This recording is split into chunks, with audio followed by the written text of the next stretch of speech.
Greg tells us, I think there are 100 ways to know that your spouse is cheating or about to cheat. The most obvious way is to walk into your bedroom and find someone pressing her into the mattress. My suspicions about Holly's possible infidelity arose in a less obvious way.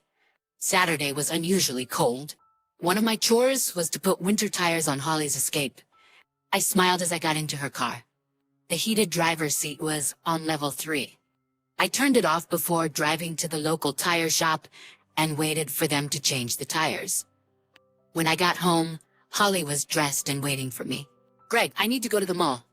Do you need anything?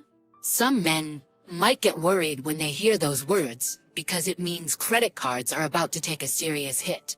But Holly makes her own money, never overspends, and best of all, it meant I could relax in front of the TV and watch Saturday Night Football. Holly didn't let the relaxation go. Try not to spend all day in front of the TV. The kids need some father time. Okay, sweetheart. 3 hours later, Holly returned to the house with one bag. Not bad for 3 hours, I thought to myself. Then I remembered something. Baby, I left my sunglasses in your car. You forgot them? I put them in the console. I walked over to her car to get my sunglasses. As I reached out to get them, I couldn't help but notice that the seat heaters on her side were set to level 3. But why was it set to level 2 on the passenger side? Back at the house, I found Holly in the kitchen. Did you go shopping with anyone today? Holly made a strange face and waited a second before answering. No, why do you ask? Damn, she must have just lied to me. No reason, I just thought you'd been gone for a while, and I wondered if you'd had lunch with someone. Holly looked away, pretending to do something at the sink when she answered. No, I was all alone. The passenger side heater set to level 2 was the catalyst for my suspicions. I told Holly I was going down to my basement to cross a few items off her to-do list. The silence in my basement gave me time to think. It took a half hour of solitude and reflection to realize that lately all the signs were there. Coming home from work and not sharing the details of his day, forgetfulness about our home and family, harshness toward me over the smallest things. Yes, the signs were there. How did I recognize the signs of a cheating spouse? Because I had experienced it before. My first marriage broke up because of infidelity, but not my wife's. I was the cheater. I was the one who came home late or worked weekends. I was the one who forgot to bring home the groceries on the list Carol, my first wife, gave me in the morning. I was the one who put a lot of importance on little things and got into arguments over them. My affair with a coworker was in its 4th month when Carol found out. The affair began in one of the most common ways. A little flirting, friendly lunches with general discussions about our partners and their shortcomings. It wasn't long before the friendship grew into intimacy. Carol trusted me and would never have suspected anything if my cheating friend's husband had not told Carol by showing her the photos his private investigator had taken of us. Carol was devastated, saying she couldn't believe someone could betray her trust in such a way.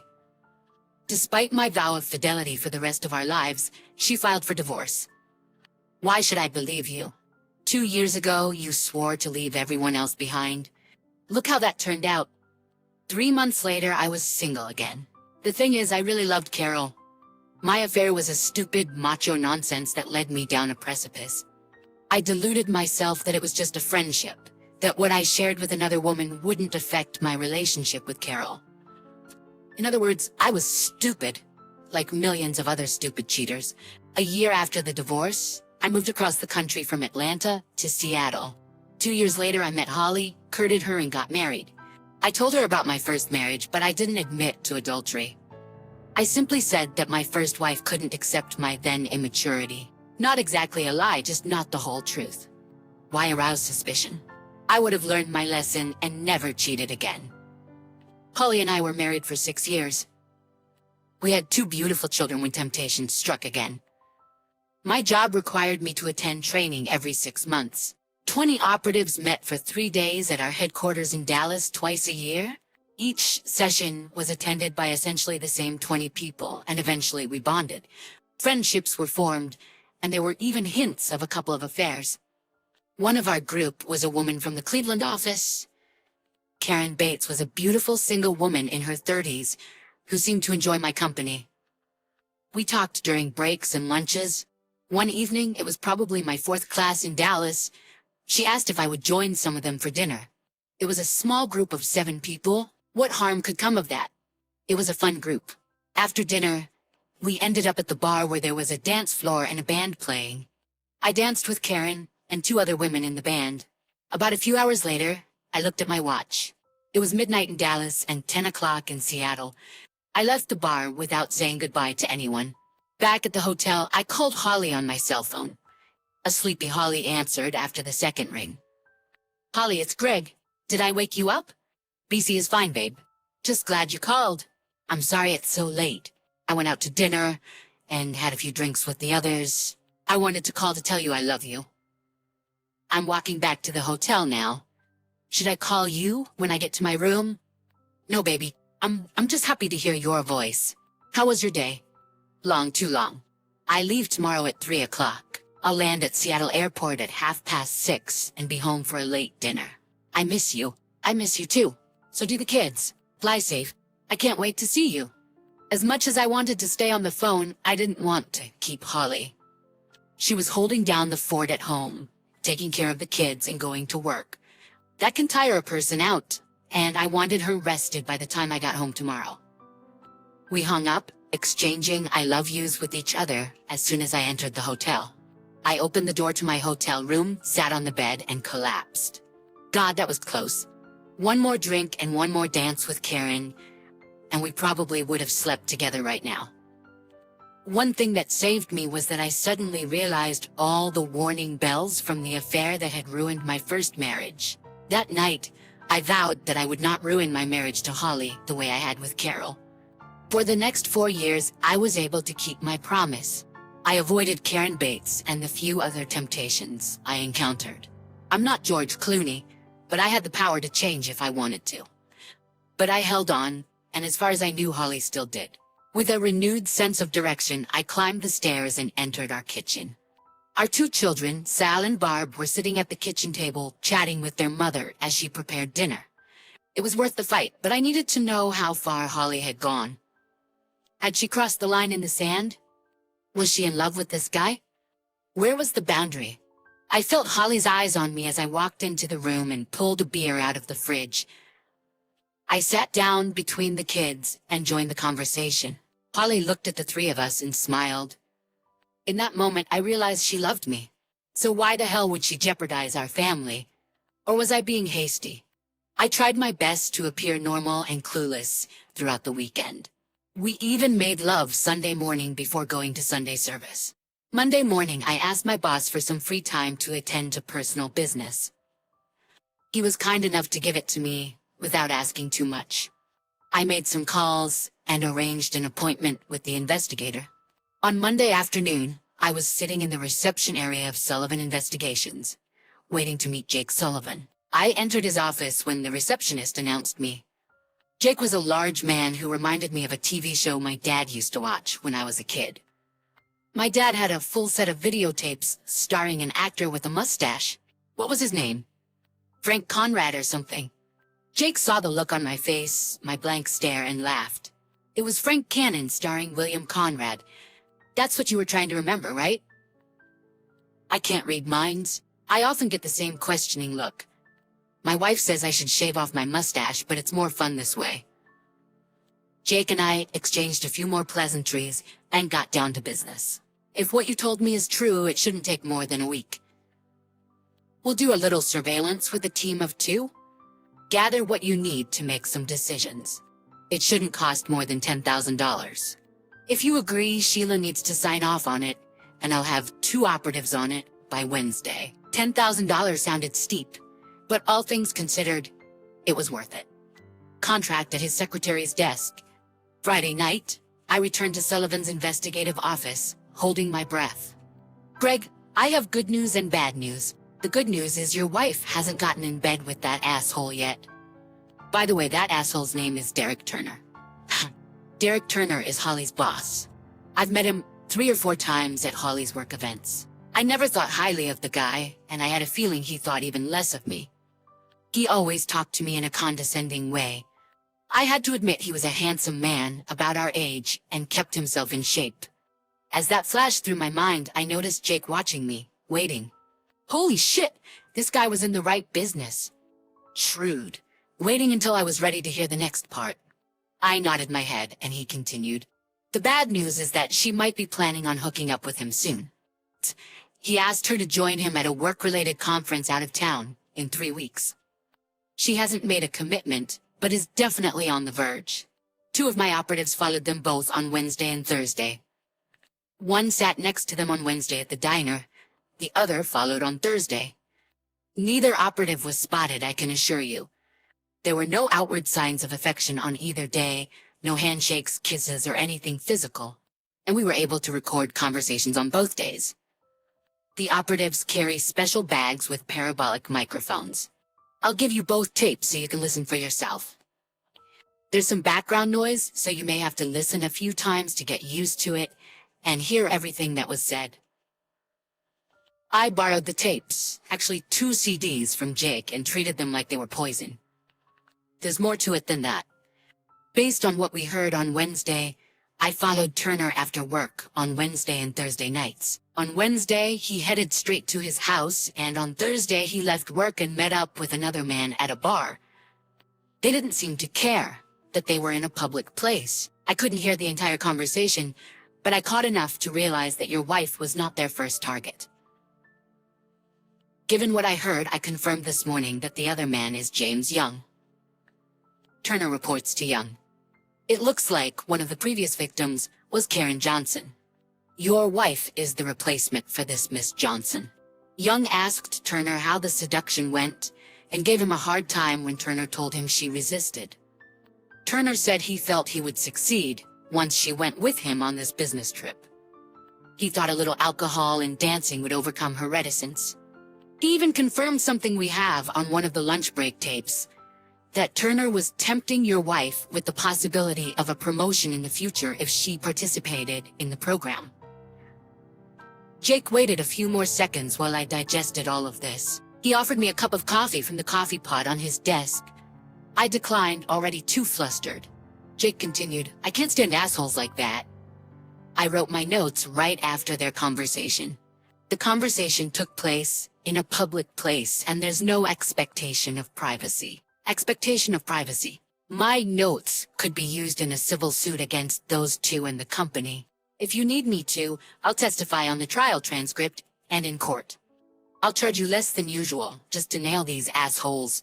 The costs to date are almost half of my original estimate. If you need to have your wife followed this weekend, that will probably eat up the rest of your deposit. I only thought about it for a second. No, I'll listen to the tapes. But if what you told me is all that's happened so far, maybe we can get past this. I'll talk to her tomorrow. There's no point in dragging it out unless she surprises me. She'll agree to counseling, and that should help. I need to think about the lawsuit. Right now, I'm inclined to agree that those 2 assholes should get hurt. Jake shook my hand. Good luck. Let me know if you need anything else. We'll settle up next week, just in case. I went home early and listened to the CDs on my computer. Derek Turner spent most of both lunches trying to seduce Holly. He spent some time trying to convince Holly that I must have been cheating on her when I attended training in Dallas. I was pleased to hear Holly defend me when Turner spoke ill of me. He tried to convince her that it was in her best interest to go to the next conference with him. It would be good for her career. He was due for a promotion soon, and Holly had a great chance of getting his job when that happened. Turner spent time praising Holly's looks, intelligence, and abilities. When he said it would be great to meet her in a more private setting, somewhere away from the daily grind, and find out if their feelings for each other were more than just friendship, Holly interrupted him, saying it was time to head back to the office. That was the end of the recording made on Thursday. I sensed Holly was resisting but giving in to temptation. The attraction was understandable. I've been in this situation before and I know it happens. Had someone intervened before my affair, my first marriage might have survived. It was time to intervene to save my second marriage. I called Holly's parents to ask if they could watch the kids that weekend. Holly's mom was excited about the opportunity. I picked up Sal and Barb from school, drove home with them to pack their bags, and took them to their grandparents' house to be pampered for 2 days. Holly called me at 5 to ask if she could come home a little later and have a drink with a few of her co-workers. She was stunned when I told her no, come straight home. There's something we need to talk about now. Can it wait? Not if you want to be married to me after this weekend. What are you talking about? I'm talking about a divorce if you're not home in the next half hour. Greg, why are you talking about divorce? What's going on? Holly, come home. I'm not going to discuss this over the phone. I hung up. 26 minutes later, Holly walked through the door. She looked like she'd been crying. Greg, what about the divorce? Where are Sal and Barbara? They're at your parents'. Now tell me about your affair with Derek Turner. I don't think I could have surprised Holly more. By punching her in the nose, the effect was pretty much the same. Her eyes widened and she stammered before she said the words, I never cheated on you. I took a chance and exposed her bluff. There are other kinds of cheating. Just because you may not have slept with him yet, doesn't mean you haven't cheated. Now tell me about last Saturday night. Holly froze. We didn't do anything but talk. I swear to you. Why Saturday? Don't you two talk often enough at work and during meals together? Was I being followed? You can't change the subject. Tell me about your Saturday meeting. I picked up Derek at his apartment. We went shopping and had lunch. I dropped him off at his place. He invited me in, but I said no and went home. No kissing, no hugging, no touching or stroking. He tried to kiss me when he got out of the car. I turned my head and he kissed my cheek. I swear that was it. So he went shopping with you. Now Holly looks scared. A dress and something else. Stay here. I ran upstairs and looked in her bedroom closet. The bag was half hidden behind her hanging pantsuits. Inside the bag was a little black dress, a pair of heeled shoes, and worst of all, white silk underwear. I walked downstairs gritting my teeth. What was that for? Holly covered her face with her hands. She had been crying since I left the room. Derek made me buy a dress and heels in case he convinced me to go to the conference with him next month. If I don't go to the conference, then when you ask me out? And the underwear? Holly put her head in her hands again and sobbed. I'm sorry, he bought me these. What were you gonna do? I asked. I don't know, but I swear I didn't do anything to him. Nothing physical, but I couldn't finish. Are you gonna divorce me? Asked. Do you want to stay married to me? Are you ready to end this with Turner? Yes, I want to be your wife. I never doubted that, and neither should you. And yes, I never want to be alone with Derek again. Holly got up from her chair and walked over to me. She sat on my lap and rested her head on my chest. I'm so sorry. Please don't hate me. I thought about throwing her off my lap, but I couldn't. I don't hate you, but that will change if you destroy our family. Holly and I spent that night and all of Saturday discussing how we were going to move on with our lives. If I had any doubts about Holly's love for me and our children, those doubts were dispelled by the time we picked up the kids Sunday morning. We decided to see a marriage counselor together. Holly needed to reconcile her love for our family with the temptation to have an affair, although it became obvious that Derek Turner was an experienced seducer of women. For example, Holly said that on Monday morning Turner asked if I had seen her shopping. When she replied that I hadn't looked in the bag, he turned it into another insult. See, your husband doesn't care about you. He probably has a girlfriend on the side. I told Holly that the only reason I hadn't asked about her purchase was because I trusted her. Her purchase was because I was beginning to suspect something, and I needed time to think about it without losing my temper. I decided to tell Holly why my first marriage fell apart and how close I was to screwing up the second time. I thought a counselor could help me tell Holly the truth in a way that wouldn't destroy my family. Honestly, our relationship could use a boost, and the right counselor could help us with that.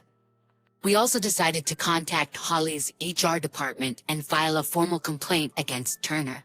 Although Holly was outraged after reading Jake Sullivan's notes about Turner and Young's conversation, everyone in the office wondered what happened to Karen Johnson. She quit and left without a word to anyone.